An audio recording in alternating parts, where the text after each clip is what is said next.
now we'll introduce the next one, our keynote speaker, Mr. Rick Wu, for joining us for a Fireside Chat.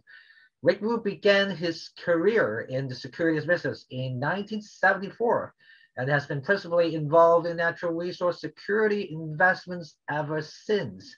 As an astute analyst and highly successful resource investor who has financed numerous exploration and mining companies over his 47-year career. He's now retired and continues as a director of stocks, and he continues to operate Wu Investment Media and manage his family's private capital. Let's welcome Rick here. Thank you for joining us here today, Rick. Thank you so much, Gilbert. Nice to be with you. As you can see, I'm in a hotel in Seattle, Washington, so pardon the background. Well, yeah, that looks great too. You have the typical headset, which is really awesome here. And we're having a previous speaker there. We were just recovering from COVID. Maybe I'd like to start off by asking you this: have you learned to live with COVID yet? After all 2 years almost? So far, so good. I have managed to, despite my relatively advanced age, I have managed to escape COVID. So personally, it has been an inconvenience for me rather than a challenge. I'm appreciative of the sacrifice and the challenges that other people have been through. But for me, thus far, both fingers crossed, so far, so good. Have you started traveling at all on not for business, of course, but on your personal level? For both business and pleasure, my idea of retirement is different than many people's idea of retirement, Gilbert. I'm working about 1,800 hours a year. I've just decided that I'm no longer going to do anything at all that I don't want to do, and lots of things that I enjoy doing. So I've given up regulated activities. I've given up my stockbroker's license, my advisory license, that kind of stuff. But I'm still working and traveling for business very hard. Yeah, maybe we start with the first part of sharing some of your experience. The one question I asked you last year in another interview was the common mistake by the investors that you experienced, you saw. Maybe I would start off with a different avenue this time. What would be the one thing that successful investor that you saw in your career that they commonly do have a common trait? I'll give you a bonus, 2. Okay. The first is that to be a successful speculator in particular, you have to work very hard. Many people's technique is got a hunch, bet a bunch, and that doesn't work. You need to study the companies that you've invested in. You need to read their annual reports, read their quarterly reports, read their 43101s, read the proxy statements.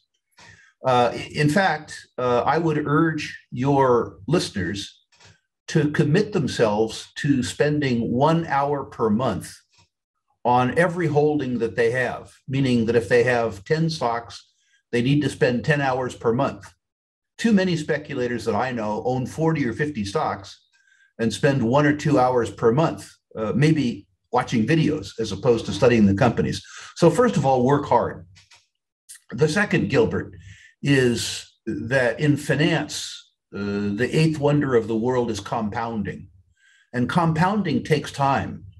Most speculators believe that their time preference matters. They want a stock to triple before the next long weekend. In my life, I have learned that particularly for speculative positions, where you're looking for 10 baggers or 20 baggers, those types of moves in my life have generally required 4, 5, or 6 years, not 4, 5, or 6 weeks. The fact that we wish it wasn't so doesn't matter. It is so. And by being patient, you also need to accommodate yourself to volatility. You may not remember, Gilbert, but when you and I visited at the PDAC, I told you that almost every 10-bagger in my career had, during some point in time when I held it, fell by half. You have to do the work to have the courage of your convictions, so that if you have a $1 stock that falls to 50 cents before it goes to $10, you don't get shaken out in the fall. So you talk about those 10 baggers, maybe one company or a couple of stocks that you held over the years that you're really the most proud of being a successful investment yourself? Absolutely. My favorite war story was going all the way back to 1999, before the last uranium bull market. I discovered Paladin Resources and actually wrote a save the company check at 10 cents Australian with a 15-cent warrant. It was well before the last uranium boom, well before, like 3 years before. And the stock in the ensuing 2 years fell from 10 cents a share to a penny. In other words, 90% of the price eroded. I was forced to revisit my premise and study the stock very hard. If you're down 90%, you don't have a hold. You have a buy or you have a sell. I decided I was right, that the market was wrong, bought more stock. And 4 years after that, the stock had gone from 10 cents. So the stock went from 10 cents to 1 cent to $10 over the space of 6 years. Gilbert, I can tell you two lessons from that. The first is it's extremely painful seeing a stock fall that much in price. It's indicative that either you made a mistake or it's a great bargain. The second is there's almost nothing in the world more fun than having a 15-cent warrant in a $2 or $3 bid market.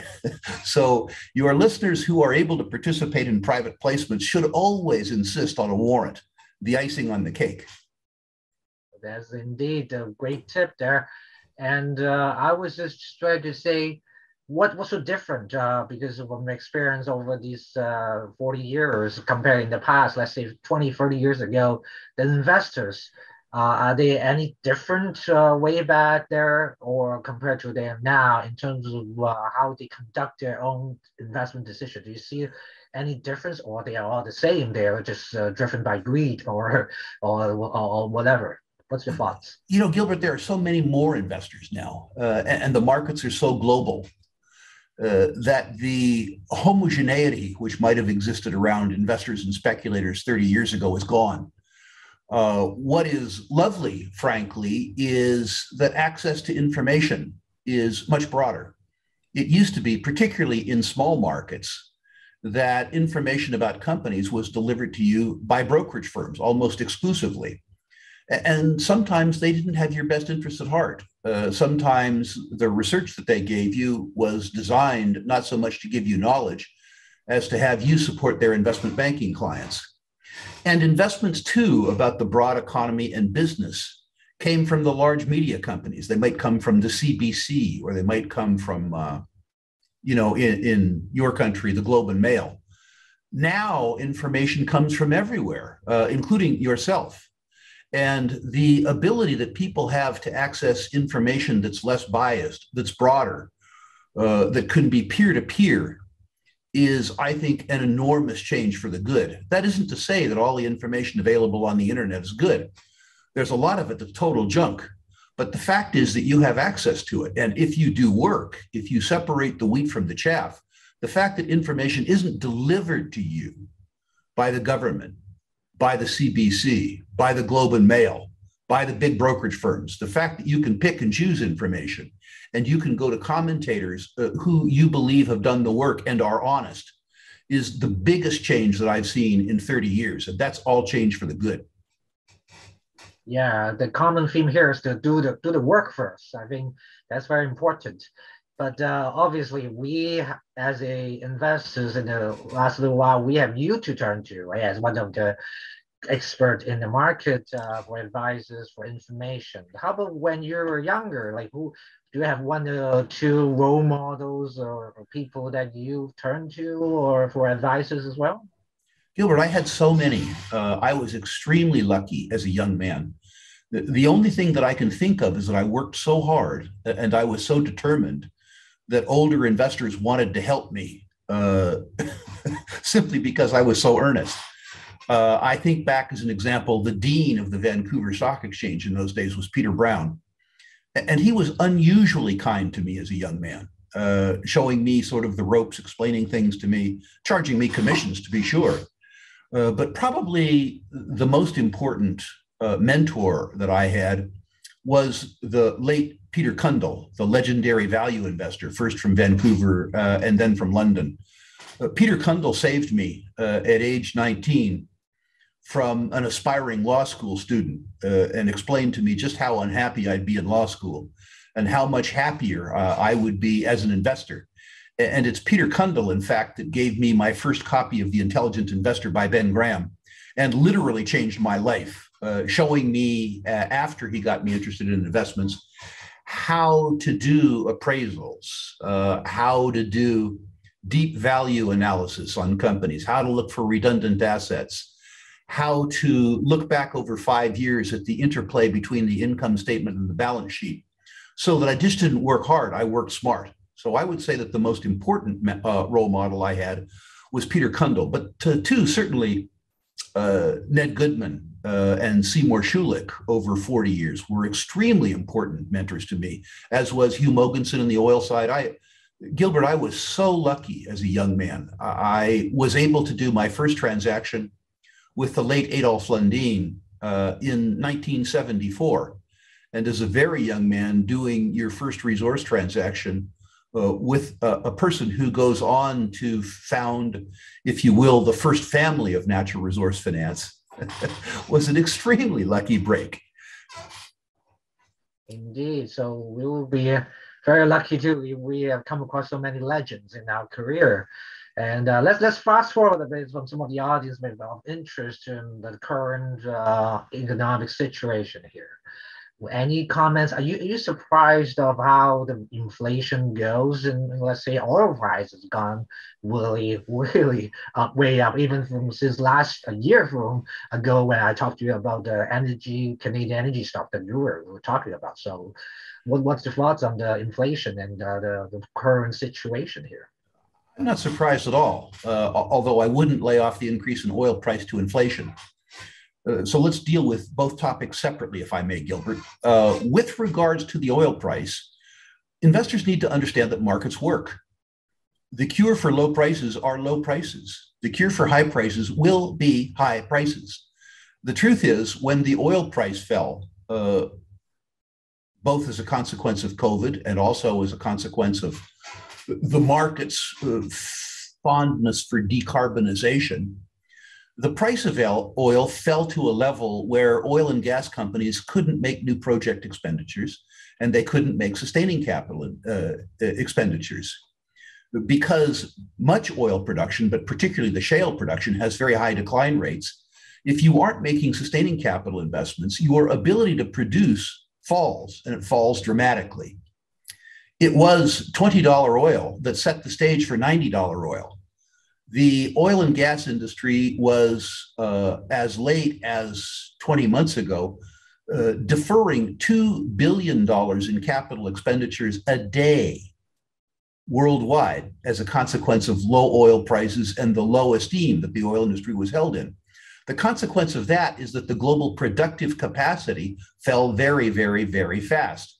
As demand rebounded, there wasn't supply to meet demand, and the price rose. And Gilbert, over the next 5 or 6 years, absent a worldwide recession or depression, that's to say, assuming that nothing changes in the broad economy, you are going to see shortages appear really throughout the commodities complex. You will see shortages appear in ammonia, in potash, in phosphate, in uranium, in nickel, in copper, in oil.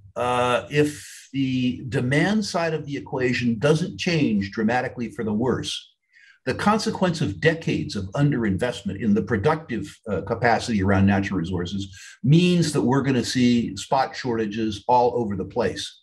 Inflation is a very different topic. We have been sowing the seeds for inflation for a very long time. And I think even today, investors conditioned by 40 years of wonderful economic conditions, 40 years of declining interest rates, 40 years of the benefit of globalization and world trade, 40 years of the demographic boom around the baby boomers coming of age. People are much less afraid of inflation than they ought to be, because people believe that the world only gets better and better and that the government only has their backs.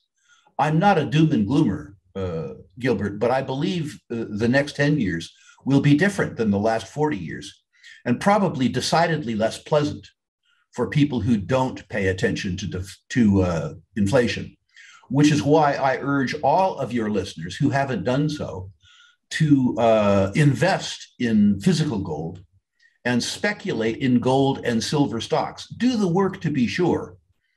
But with regards to inflation, you haven't begun to see the impact of inflation on your savings.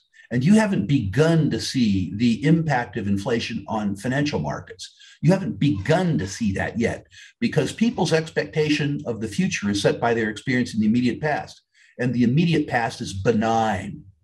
In the 1970s bull market, the writing was on the wall for inflation, beginning in 1967. And the market didn't take note till 1975. 5 years passed before the signs of inflation were clear to everybody and the time that people took it seriously enough to act. So the fact that you're seeing 6.5% or 7% increases in the CPI and the gold price hasn't moved much above $1,800 US is something that's completely concurrent with history. And if we don't break the back of inflation quickly, which I don't think we will, I think when you do see the impact of inflation-based decisions on people's savings and investment decisions, that you will be surprised with the dramatic move to the upside that'll occur in precious metals. Wow. And you mentioned about gold and silver stocks over there. So how about the overall stock markets? Because people, obviously, certain people think it's overheating. People think there's still a long way to go for the bull market. So what do you think of what will happen to the overall stock market, like financial stocks, technology stocks that are heading there? I would caution your listeners not to pay too much attention to me in that regard, in the sense that I know a lot about natural resources and I know a lot about conventional financial services. And I don't know much about much else. I'm not a marijuana stock aficionado. I don't invest in companies whose businesses I don't understand. So I don't own many technology stocks myself. I will tell you that the level of today's stock market implies a real optimism about the economy. And if you are less optimistic about the economy over the next 5 years, you need to be very tempered in your enthusiasm for the stock market. The stock market measures forward earnings, and people are making very optimistic assessment about forward earnings from my point of view. The stock market also, the levels of the stock market represent artificially low interest rates. These low interest rates lower the cost of debt for companies, but they also raise the capitalized value of dividends, given the very low returns that people get on savings products. If you saw the interest rate go up 200 or 300 basis points, 2 or 3%, I think you would run the risk of a dramatic decline in equities prices, both because the dividends would become less valuable sources of income relative to other competing savings products, but also because the cost of capital that companies that borrow money enjoy would go up, meaning that their earnings would go down. This isn't a forecast because I'm not a big picture forecaster. I'm not telling people to stampede out of companies. One thing I would say, Gilbert, is that I think too many people regard the market as a source of information. And I don't think it is. I think it's a facility to buy and sell pieces of businesses. When people pay slavish attention to the price of a share, they forget the fact that that price isn't really valuable information unless you have an opinion as to value. Somebody says XYZ is selling for $2 a share. So what? If you think it's worth $4, then $2 is an important statistic. If you think it's worth $1, then $2 is an important statistic. But if you don't have an opinion as to the value of the business, why should you care about the share price? When people look at the market as a facility to buy and sell fractions of individual businesses, rather than as a living, breathing beast itself, they'll become better investors. Indeed.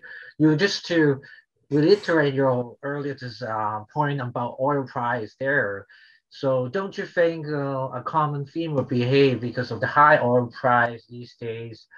We need a cleaner future, cleaner energy. would you like other metals like minerals like uranium or other battery metals will do very well in the next few years? What do you think of that? I think we do need a cleaner future, and I don't think we can afford it in the near term. Gilbert, if you look back merely at the liberalization of China, if you look at the advance that humankind enjoyed as a consequence of Deng Xiaoping saying to become rich is glorious, if you look at the fact that 750 million people advanced from a rural subsistence lifestyle to urbanization, you'll understand something about the fact that fossil fuels will be with us for the next 30 years. Many people don't realize that 1.2 billion people on Earth have no access to electricity. Another 2 billion people on Earth have access only to unaffordable or intermittent energy. And all of those people, Gilbert, want to live like you and I. Do we need more nuclear power? Yes. Do we need more solar? Yes. Do we need more wind? Yes. Do we need more coal? Yes. Do we need more oil? Yes. We need more energy. The greatest accomplishment of humankind in the last 50 years has been the advancement of the poor worldwide, the 3 billion people at the bottom of the demographic pyramid, who used to universally face starvation as their particular challenge. Over the next 10 or 15 years, to the extent that we continue the work we've done over the last 20 years to advance those people, increases in the material living standard of the 3 billion poorest people on Earth are materially intensive. When you get more money, Gilbert, you buy some little gizmo from Apple, or you buy a service. There isn't much stuff in that. But when a very poor person, even today in southern China or in Myanmar or in Malawi or Bolivia, gets more money, he upgrades from barefoot to tennis shoes, or from tennis shoes to a bicycle, or from a bicycle to a 50cc motorcycle. His roof goes from thatch to metal. His walls go from mud to cement. All very materially intensive. The uplifting of the 3 billion poorest people on Earth requires an expansion in our ability to deliver increased material living standards, including energy. Peak energy, peak oil demand, from my point of view, likely occurs in 2040, not 2020. Many people don't realize this, Gilbert, because of the politically incorrect nature of coal. But one of the best performing commodities worldwide last year was coal. The peak demand year for coal in history was 2021, Ms. Thornburg notwithstanding. So people who write off conventional energy, people who write off hydrocarbon energy in favor of this green future, while the green future is aspirational, need to understand that it is impossible for emerging and frontier markets to provide the living standards to their citizenry that their citizenry deserve and need without substantial increases in the availability of the very fossil fuels that the Davos crew suggests that only they, not you, should enjoy. Wow, that's impressive stuff there on the peak energy side. Another almost 20 years to go, and time really runs out really quickly. I have so many questions I prepared that I couldn't have the chance to ask you. We'll have to wait until next time when we meet either in person or virtually right here. So thank you for your precious time here today with us. Might I make an offer to your attendees? Good. Any of your attendees who care what I think about their own precious metals or natural resource portfolios are invited to find out. Specifically, anyone who goes to my website, ruleinvestmentmedia.com. If you enter your natural resource stocks, please no tech stocks, please no pot stocks, please no cryptocurrencies. I'll rank your stocks 1 to 10, 1 being best, 10 being worst, and I'll comment on individual issues where I or my staff believe that our issues might have some merit. Once again, ruleinvestmentmedia.com, list your stocks, no obligation. I'll rank them, return that ranking via email. That's a very good way to communicate. My portfolio have less than 10 stocks, and I think I will try to follow your tips to spend that amount of hours in a month at least to try to keep up my work there. It will make you a much better investor, Gilbert. I promise you. For sure. Thank you, Rick, again for your time. And to all the listeners, you will hear that. And please do so after the show as well. So I'll let you go, Rick. Thank you again for your time here. A pleasure. Thank you. I look forward to next time, either live or virtual. Thank you.